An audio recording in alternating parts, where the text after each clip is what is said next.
For today's ganap, dahil Saturday, narito tayo ngayon sa Minahan. At may sasamahan akong isang churchmate para magpabanton din kagaya ng ginawa ko bago ako magbuntis kay Sharpay. So maya-maya may dumang magtataho at abay for the go, bumili tayo at si Sharpay ay nagpabili. Then nakakita ko ng mga bagets na nakapanood kay Sharpay habang siya kumakain ng taho. Ay for the go, binilang ko rin yung mga bata ng taho at mga kaawa naman.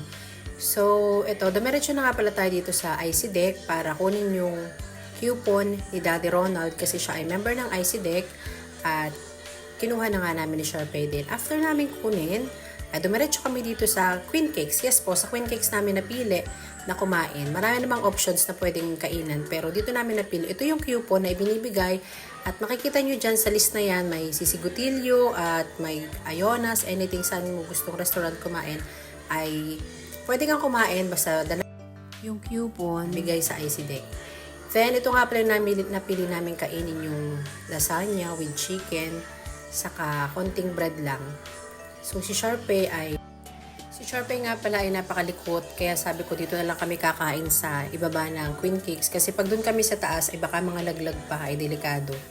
So, habang kami kumakain dyan, ay banding na rin namin mag-ina kasi today is Saturday, ito yung off ko.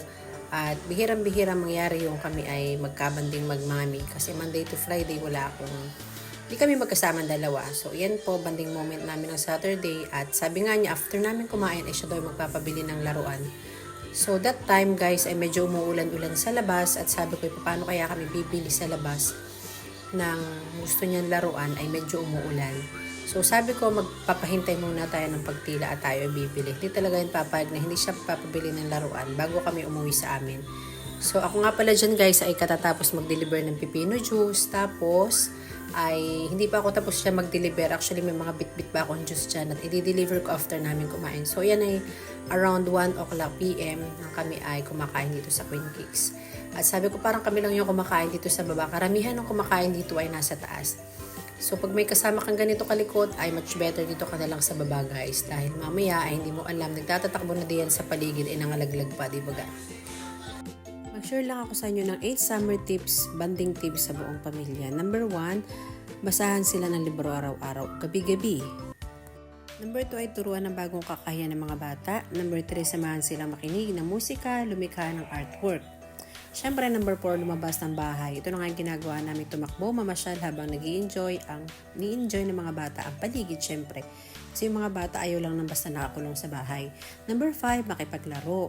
Number 6, magsulat. Gusto ng mga bata, laging nagsusulat. Number 7, mag-date kasama ang buong pamilya, one-on-one, kasama ang bawat isang anak. So, dahil isa pang anak ko, si Sharpay lang, kaya siya lang lagi yung kabanding ko mag-isa.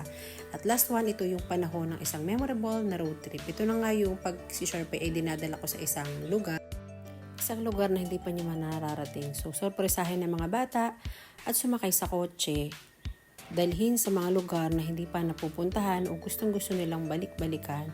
Isang oras na magiging makabuluhan para rin magkakasama, bumisita sa museum, kasama ang kamag-anak. Sabi nga, hindi ito tungkol sa destinasyon. Ang importante, ang journey papunta doon. Mag-merienda, mag-road trip, mag-travel, huwag kalimutan ng camera para may souvenir. Yun lang, babushki!